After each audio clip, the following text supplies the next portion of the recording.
What's up, boys? It's your boy Trippy. Now, look, I was excited to talk about this one because I'm more excited for this fight card than I was for the last one because these fights are actually competitive. And Jorge Masvidal versus Colby Covington, I understand that it had a really fun build up and there was a lot of drama, a lot of stuff going on, and it was kind of like a big drama show, as Triple G would say. And I get how the buildup was interesting. It was. You had best friends turned rivals and all this type of stuff. Like, that's all good for the marquee. Like, that is how you market yourself. You know what I mean? And that is how you market a fight. And Jorge Masvidal and Colby Covington are two marketable names in the MMA world. You know what I mean? But me being the hardcore fan I am, I knew that it wasn't going to be that competitive, and more so, it wasn't going to be that exciting. The fight was exciting. I'm not going to sit here and hate on Colby Covington like a lot of people do and be like, oh, the fight was extremely boring. No, it wasn't. It wasn't boring, but it just wasn't a barn burner like everybody was like thinking that it was. And when I say everybody, more so the casual audience. And that is what really makes me mad about like these fighters, is just that you get the casual fans and you drum up their interest and they go buy the pay-per-view, and then you have fights that they think in their head, oh my gosh, it's going to be crazy, and then it never really delivers in that way. And that's kind of sad, you know?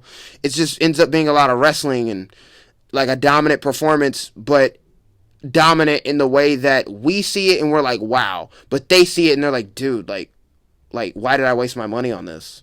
You know?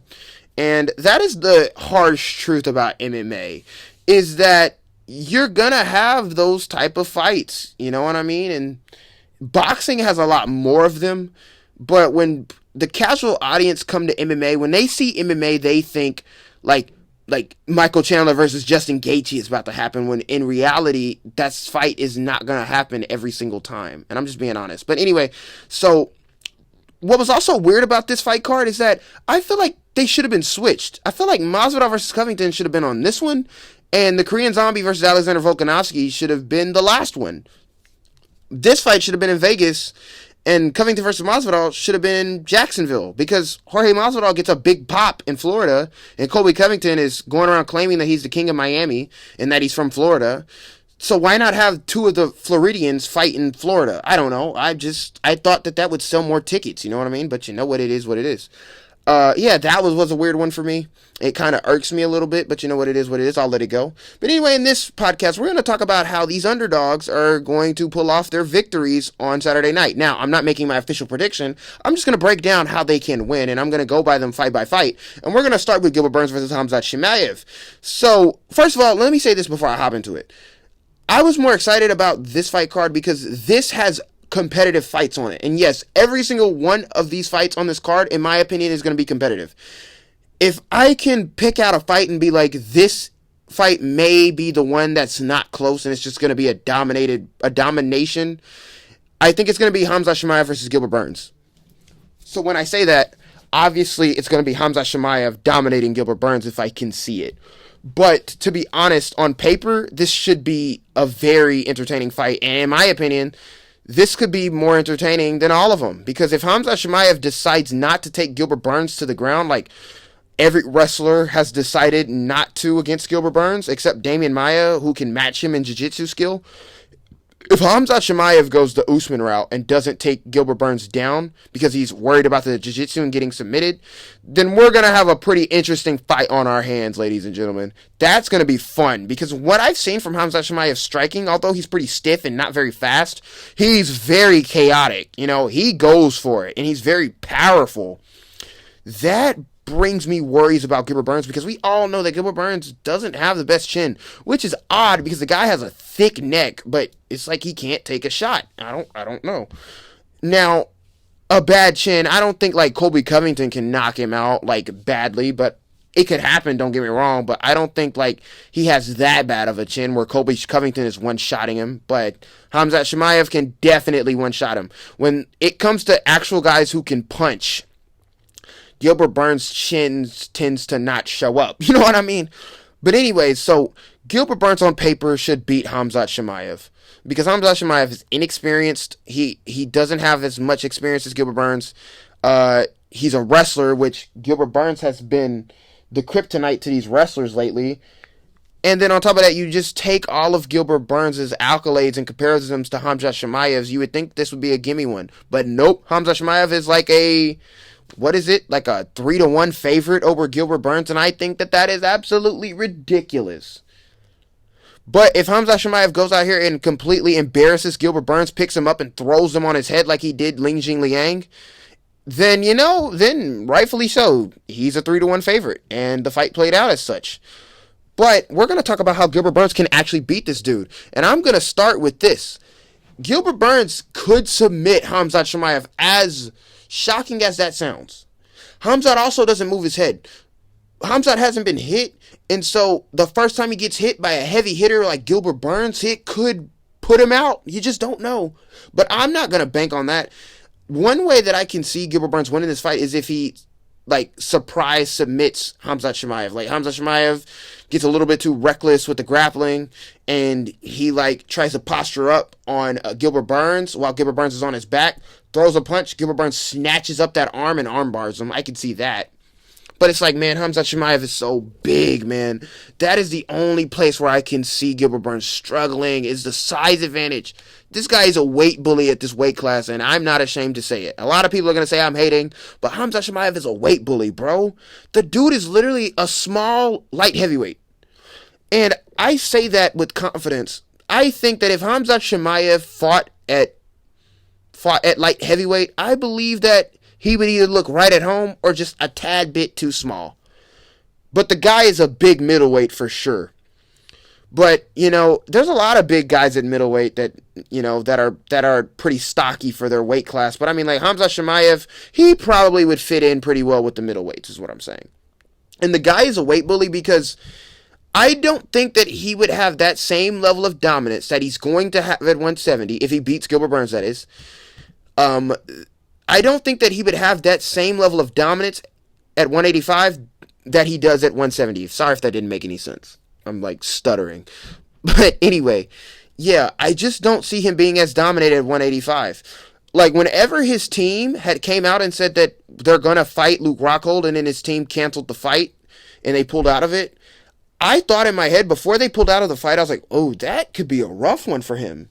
Because I always seen Khamzat Chimaev is not as skilled as Khabib or Islam Makhachev. He has that same Dagestani style wrestling, but he doesn't use as much skill and technique that Khabib and Makhachev use. He uses a lot of power and strength to lift up and dunk his opponents, and then use his technique on the ground. And literally, if they're in a position that Khamzat doesn't want them in, he literally picks them up and then just places where he wants, forcefully puts them in the position that he wants to. And that's all size and strength, And so I say that to say this.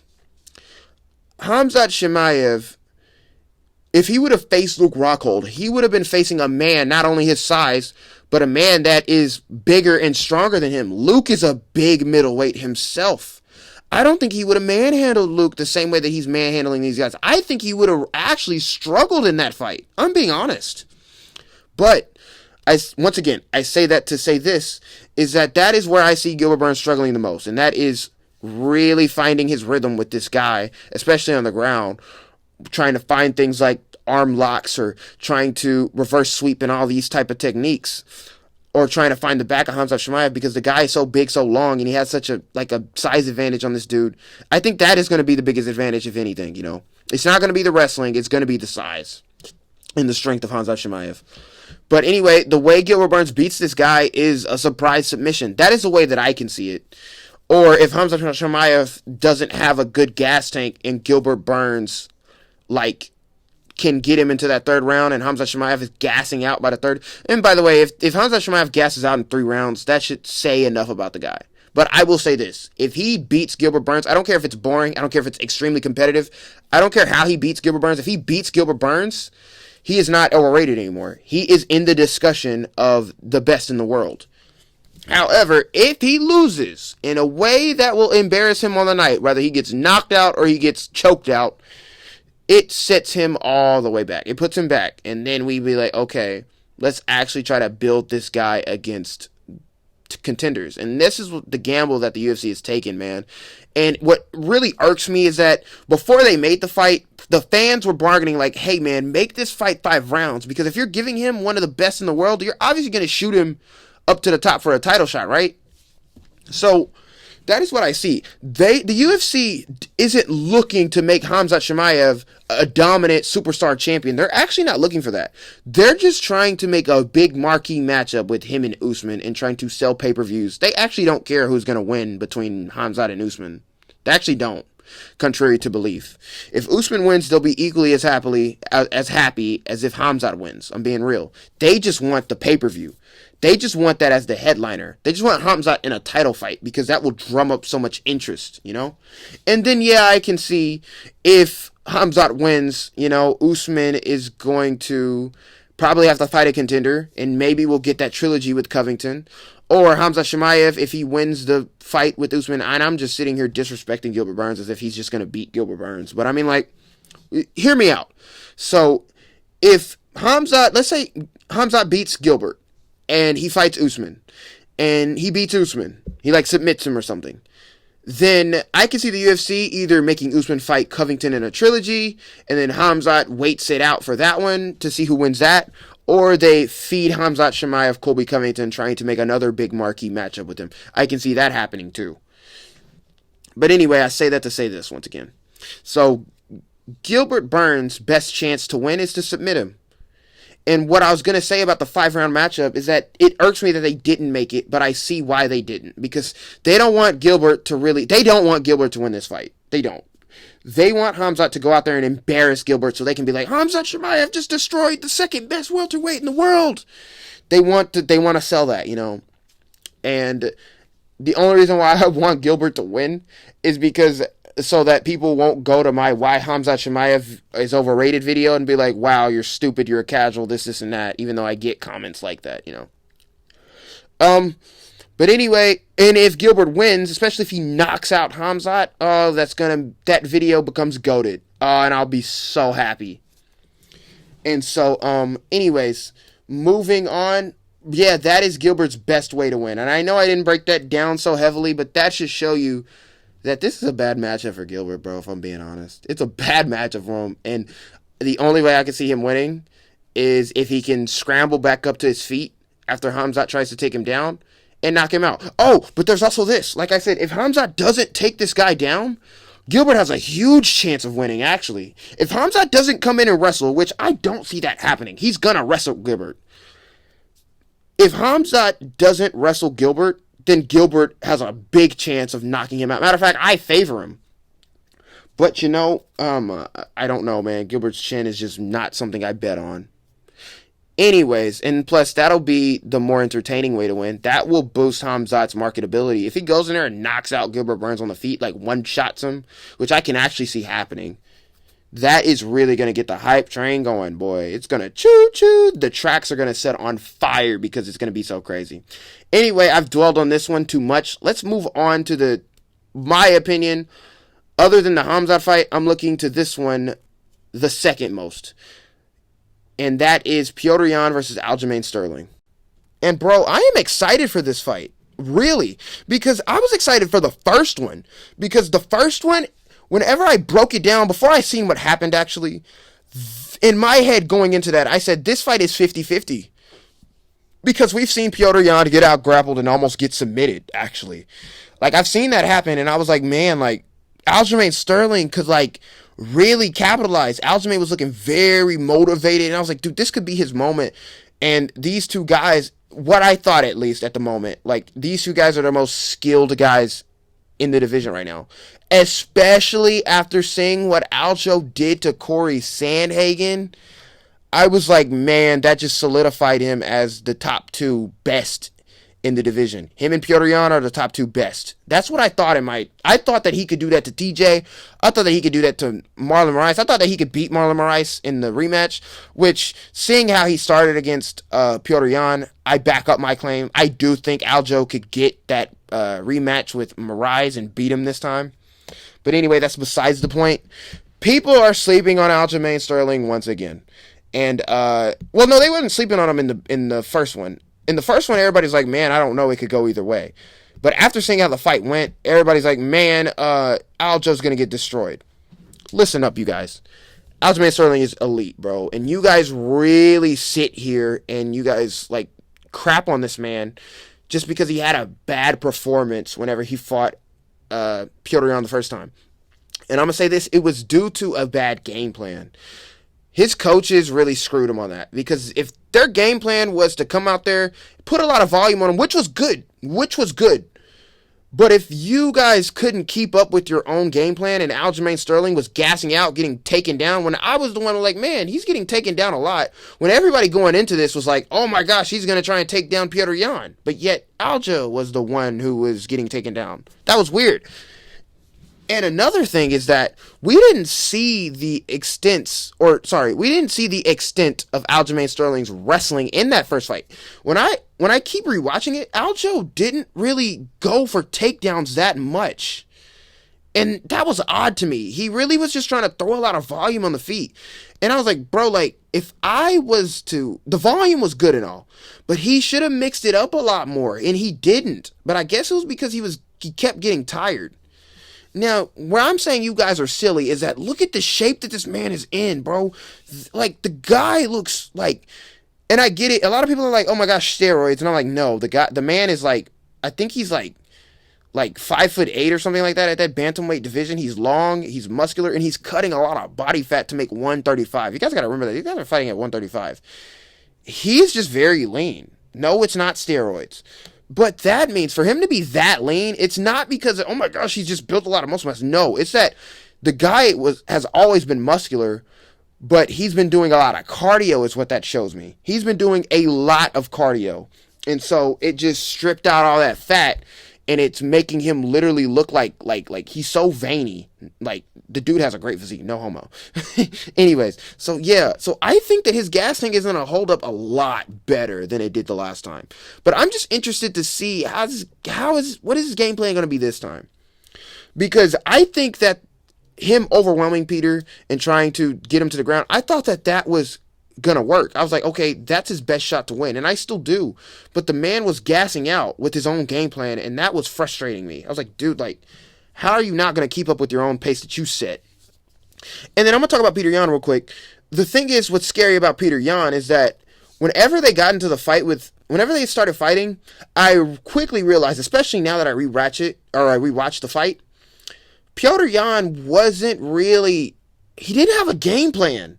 And I noticed that. I was like, he kind of went out there and just was like, okay, let's just see what works. And he was just reading Aljamain Sterling. And look, you guys, I know that's how he fights all the time. I know he just gets in there and makes his own reads. But the man hasn't had his corner. He had his corner for the Corey Sandhagen fight, and that was, in my opinion, one of his best performances. I'm hearing rumors that he's not going to have his corner for this one. Last time I heard it, that was like a few months ago. A few weeks ago. So you guys gotta, in the comments, keep me up to date or update me on that if he's gonna have his corner this time. If he's gonna have his corner this time, maybe they work a game plan, and I could see that really being like bad for Aljamain Sterling, because in the first fight, Petr Yan wasn't fighting by a game plan. He got in there just to see what Aljamain Sterling's going to do. He saw what he was going to do, made his read late, and then was like, okay, this guy is going to throw a lot of volume. I see him gassing out. I'm going to capitalize when he has nothing left. And yes, I am in that group of people that think Aljo was going to get even more tired, and Petr Yan was probably going to land a big shot and knock him out. I could see that, And Petr Yan was definitely winning the fight, and we definitely saw who the better fighter was on that night. For you clowns to think that Aljamain Sterling can't fix things up and submit Petr Yan, that is still a big way that he could win this fight, is by submitting Petr Yan. He could definitely still do that. And that's what drives me crazy about this man. Or just run up the scoreboard on him, which I don't think that he'll be able to do that without getting knocked out. Or just constantly switching it up. If he can successfully wrestle Petr Yan, that's what I want to see. I want to see him take Petr Yan down, be successful, and hold him there. If he can take Petr Yan down and control him on the ground, that is going to spell bad news for Petr Yan, because he's not going to open up as much, and now he's going to be like, okay, this guy can take me down and control me, and that is going to really limit his volume, which it did in the first fight. Every time Aljamain Sterling mixed it up successfully, Petr Yan wasn't throwing that much. And the flying knees, he landed like 3 of them. Anyway, so yeah, this one is going to be the most competitive one in my opinion on the card out of all the fights, and I am once again excited for it. But Aljamain Sterling can still very much so win this fight, people. Like, he still has a good chance. I don't get why everybody's like, oh my gosh, he's going to get knocked out, or he could get knocked out. Matter of fact, I don't think that this one is going to make it to a decision. I see either one of these guys winning before 3 rounds. You know. So, yeah, Aljamain Sterling can still submit this fool. Stop sleeping on this man. Moving on to the last fight on the card, which is the one that I am least hyped for. Okay, so Alexander Volkanovski versus the Korean Zombie is the fight that I'm like the least excited for, but I still am hyped for. Does that make any sense? So, I don't think that it's as high level as Yan versus Sterling, who I still think is the fight between 2 of the best guys in the division, 2 elite guys, and Khamzat Chimaev versus Gilbert Burns, 2 of the best in the world, possibly for Khamzat, that is. This fight is going to be, how do I put it, competitive, and it's going to be fun too, but I just don't think that it's going to be as competitive as the other 2. I know I just contradicted myself saying that, oh, if there was a fight that I could see being the least competitive, it would be Gilbert Burns versus Khamzat Chimaev. That's more so if Gilbert Burns can't really do anything with the size of Khamzat, and he just keeps getting taken down and he gets laid on. I don't see Chimaev submitting Gilbert Burns, and I don't see Chimaev, honestly, finishing him on the ground. The way I see Chimaev finishing Gilbert Burns is knocking him out, actually on the feet, actually. Because Gilbert Burns has good jiu-jitsu, and anyway, I'm getting sidetracked and I'm getting carried away. So, anyways, I'm supposed to be talking about this fight. So Volkanovski, what I think he's gonna try and do, he's gonna come in with a game plan, and I think what he's gonna really try and do is kick that lead leg of the Korean Zombie. And anytime the Korean Zombie comes in, I think they're going to brawl it out, and Alexander Volkanovski is actually going to win those exchanges. And why? I think that he's just going to get his leg kicked. And I also see Alexander Volkanovski working some wrestling in this one, just mixing it up. This guy is so well-rounded. So well-rounded. And if I had to make a pound-for-pound list for myself, I would have Usman still being number 1. Only because his level of competition is unrivaled. I'd still have Usman as number 1, but I have Petr Yan as number 2, and Alexander Volkanovski as number 3. These 3 guys are the most well-rounded guys in the UFC. No Israel Adesanya, no Francis Ngannou, no none of that. It is Alexander Volkanovski, Kamaru Usman, and Petr Yan. So, Volkanovski, man, this fight is just, the way I see it going is that they're going to meet power for power, and the Korean Zombie is going to be standing too much so outside, and he's just going to get his leg picked apart. Anytime he tries to enter in on Volkanovski, Volkanovski is either going to keep moving around and keep feigning at him, or when Korean Zombie comes in, he's just going to get met with that right hand. You know, Volkanovski's boxing, and I noticed this in the Ortega fight, his boxing is very slept on. The guy is fast for 145. His boxing, he has really improved in his boxing. And when I was watching this fight, and I was one of those guys where I'm like, man, MX Holloway can beat this guy. When I watched the Brian Ortega fight, and I seen how fast and how much better Volkanovski's boxing has gotten, and how more technical he is with his striking, I thought to myself, like, man, nobody can beat this guy at 145. And I'm just being real. You know? And he's so well-rounded. He can mix it up on anybody whose name isn't Brian Ortega, you know? He could go the wrestling route with any of these guys, you know? Maybe not Brad Riddell, but he's not there yet, you know? So, no, Brad Riddell. What am I saying? Not Brad Riddell. Who am I thinking of? Oh my gosh, not Brad Riddell. What's his name? I don't know why I always get their names mixed up. Bryce Mitchell, sorry. Anyways, so, yeah. So Volkanovski's boxing has gotten a lot better. Sorry for that brain fart there. Volkanovski's boxing has gotten so much better. And it used to be just, he would just brawl with his opponents and just come out on top due to the sheer power. But no, his box, he's a lot more technical now these days. He switches it up and mixes it up a lot. And I see the Korean Zombie just struggling with the very well-rounded game plan that Volkanovski is going to bring to the table.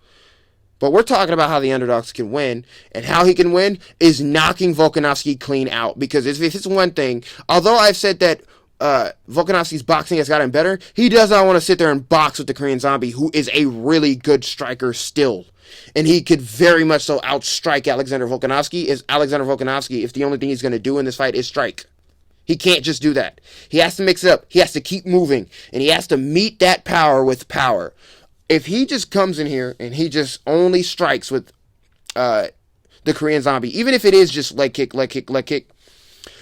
I think that he runs a high risk of getting one punch KO'd.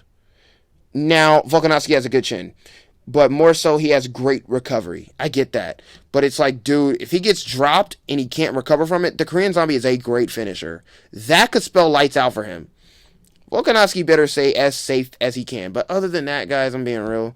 That's the only way I can see TKZ winning. Or maybe by a submission, but I just don't see him winning any other way. I don't think he's going to outpoint Volkanovski. I don't think that he's going to soundly outstrike Volkanovski. I don't think Volkanovski's going to let him. I think the Korean Zombie does not have very good footwork, and I think that he's going to be a sitting target not only for those leg kicks, but for those right hands, man. I just don't think that he's going to fare well in this fight if Volkanovski really used all his tools for this one. I can see the first round being competitive. I see the Korean Zombie possibly winning the second round. But 3, 4, and 5, I think that leg will be tore up. I think that anytime the Korean Zombie blitzes in to use his power, Volkanovski is just going to go right under for the double leg and put him on his butt.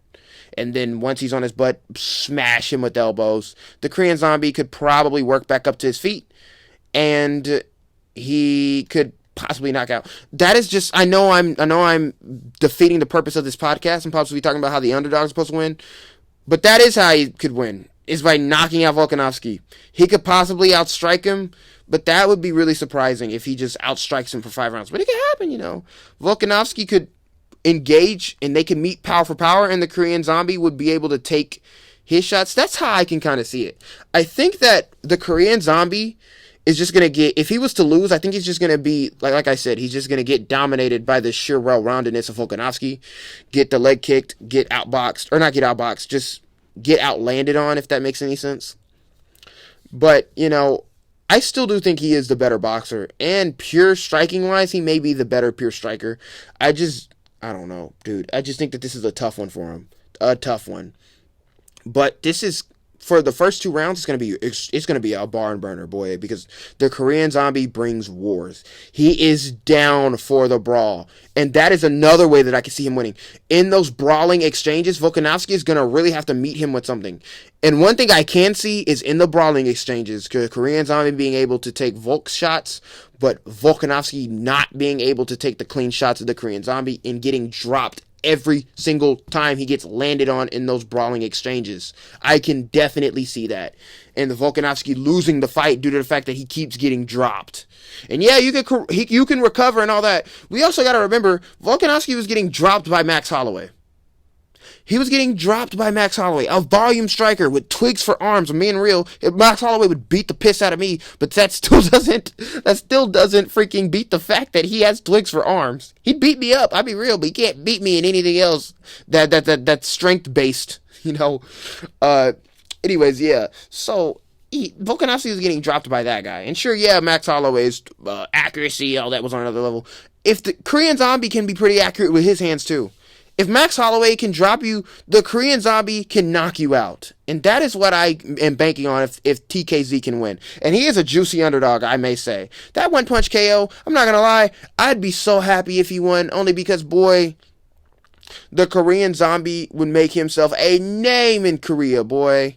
It'd be awesome for him. And that'd be kind of a fairy tale ending for his career, because he may be at the end of the ropes, you guys. Let's be real. But yeah, that's how I see these guys winning. So let's jump into the questions. All right, so it looks like we only got 2 questions. So my first question comes from Teron Brown. You've been pretty consistently with the questions lately. I appreciate that, bro. And he asks, how do you think Tony Ferguson's stand-up will look like now that he's working with Freddie Roach?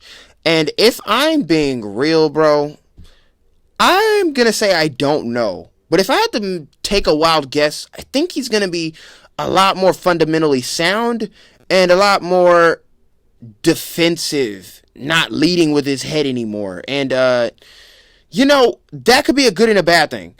But Tony Ferguson exceeded in the stand-up because of how creative he was and how reckless and awkward he was, and would, in a way, throw crap to the wall and see if it sticks. Without that, he's taking away a portion of his stand-up, or a portion of his game, rather, that made him so special and made him so hard to deal with by other fighters. So, I don't know. It's like, if he goes in there and takes less damage, that'll be a good thing. But it's like, at the same time, is he going to open up as much as he used to and start throwing things like spinning elbows and leading elbows and the jab? His jab was actually really good, Like, is he gonna stop so much with his boxing and stop leading the engagement? You know what I mean? And not trying to walk Michael Chandler down. That would be very strange to see a Tony Ferguson trying to strike from the outside. That will be very, very weird. And trying to like circle the cage and counter Michael Chandler. That'll be strange, man. And that will be very bad, because you can't teach an old dog new trick, is how the saying goes. If he goes in there and tries to completely change his striking style and look to stand like Israel Adesanya Michael Chandler, he's going to get knocked out. Anyways, moving on. Good question, though. Okay, and our final question comes from my boy Dragon's Rage, and he asks, let's just say Leon beats Usman and fights Conor. Who do you see winning? I'd say Conor, because if Nate Diaz can land a perfectly timed left hand, why couldn't Conor do the same? Okay, that's basically your question. So let's pump the brakes a little bit. So I get it. I get where you're going with this one. On paper, Conor McGregor could be a competitive matchup for Leon Edwards. Now, prime Conor, maybe. But not this version of Conor, man. And look, I get it. It's a stand-up fight, and you would think in your head, oh, if it's a stand-up fight, Conor could compete with anyone on the feet. I get that, but not Leon Edwards. Leon Edwards is too big, too long, too rangy for Conor. Throws too many kicks for Conor. Not to mention, anytime Leon Edwards gets close, or anytime anybody gets closer to Leon Edwards and try to get into boxing range, which is exactly what Conor would try to do in that fight, he latches them up, gets in the clinch, and bounces an elbow off their face. Not only is Leon pretty well versed in the clinch, he's also a good counter striker, and we've seen in the Dustin Poirier fight, Conor was getting countered with that check left hook, or check right hook, whatever it was. Conor was getting countered with that. He was getting tagged with that, to be honest, and at a point kind of stunning him. Whenever you look at all those variables, Leon also has a pretty good jab, and he would keep it on Conor. This version of Conor would get picked apart, and I don't think that Leon could finish him. He might finish him, but more so, he would just get outpointed. He'd just lose a dominant, striking match, and I know that's tough to see. Yes, Conor could land a big punch straight down the middle, but it's like, yes, Nate Diaz landed that big punch on Leon Edwards, but things happen in a fight, bro. It's a fight. And Leon got a little too carried away, got a little too comfortable, in my opinion, and was coasting. And then Nate Diaz caught him off guard with that. And Leon Edwards, yeah, no. I get where you're coming from, but no. There's too many ways that Leon could just easily win that fight. I think he would keep a good jab on him.